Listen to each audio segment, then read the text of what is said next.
አሜሪካ በሶስት ቀናት ውስጥ ለሁለተኛ ጊዜ ኢራን ላይ ጥቃት ፈጸመች።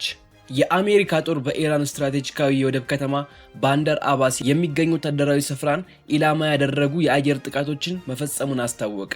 የአሜሪካ ኃይሎች በሆርሙዝ ወሽመጥ ዙሪያ ስጋት ተደቅነው የነበሩ 4 የኢራን ድሮኖችን መተው እንደጣሉ የአሜሪካ የማዕከላዊ እዝ ገልጿል። እንደ ሴንቲኮም ገለጻ ባንደር አባስ ውስጥ የሚገኘው ወታደራዊ ስፍራ ጥቃት የተፈጸመበት አምስተኛውን ድሮን ለመተኮስ ሲዘጋጅ ነው። የኢራን መገናኛ ብዙሃን ከከተማው በስተምስራቅ አቅጣጫ የፍንዳታ ድምጾች መሰማታቸውን ዘግበዋል። ጥቃቱ የተፈጸመው በአሜሪካና ኢራን መካከል የተደረሰው ጠንካራ ያልሆነ ተኩስ አቁም ተግባራዊ መሆን ባላቆመበት ነው። በሆርሙዝ ወሽመጥ ለሚደረግ የመርከብ ጉዞ መቆም እንዲሁም የዓለም አቀፍ የነዳጅ ዋጋ መናር ምክንያት የሆነውን ይህንን 3 ወር የሞላውን ጦርነት ለማቆም የሚደረጉ ረጅም ድርድሮች እስካሁን መፍትሄ አላስገኙም። አሜሪካ ራሷን ለመከላከል እንደሆነ በመግለጽ ኢራን ውስጥ ባሉ ኢላማዎች ላይ ጥቃት ስትፈጽም ይህ በ3 ቀናት ውስጥ ለሁለተኛ ጊዜ ነው። እንደ አዲስ ጥቃቶች መድረሳቸው የተኩስ አቁም ስምምነቱን አደጋ ላይ ጥሎታል። አሜሪካ ሰኞ ዕለት ደቡባዊ ኢራን ላይ የፈጸመችው ጥቃት የኢራን የሚሳኤል ጣቢያዎችና በሆርሙዝ ወሽመጥ ላይ ፈንጅ ለማጥመድ የሚሞክሩ መርከቦች ኢላማ እንደተደረጉ ተገልጿል። ሴንቲኮም እነዚህ ጥቃቶች የተወሰዱት ወታደሮቻችን ከኢራን ኃይሎች ከሚመጡ ስጋቶች ለመጠበቅ ነው ብለዋል። ጥቃቶቹን ትልቅ የተኩስ አቁም ጥሰት ስትል ያወገዘችው ኢራን የየትኛውም ጠበኛ ድርጊት ምላሽ ሳይሰጠው እንደማያልፍ ዝታለች።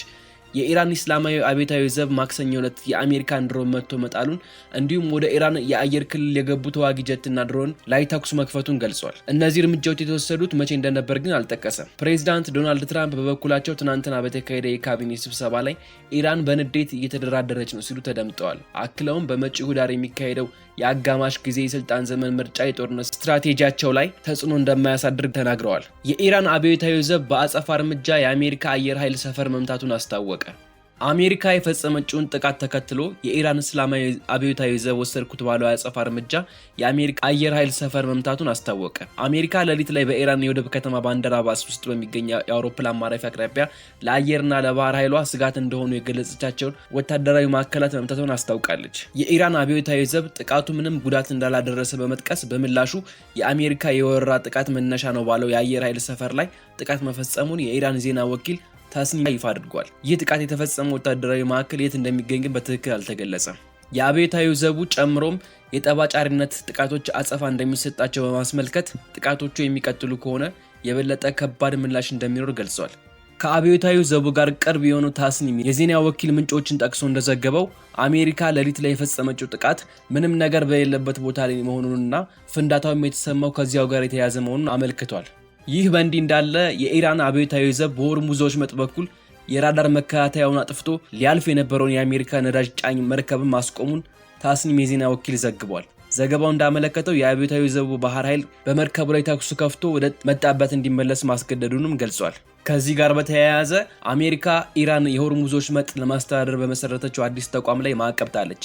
የአሜሪካ ግምጃ ቤት ኢራን በሆርሙዝ በኩል የሚደረጉ የባህር ጉዞዎችን ለመቆጣጠር በቅርብ ባቋቋመችው የፋርስ ባህረ ሰላጤ ወሽመጥ ባለስልጣን ላይ ማዕቀብ መጣሉን አስታወቀ።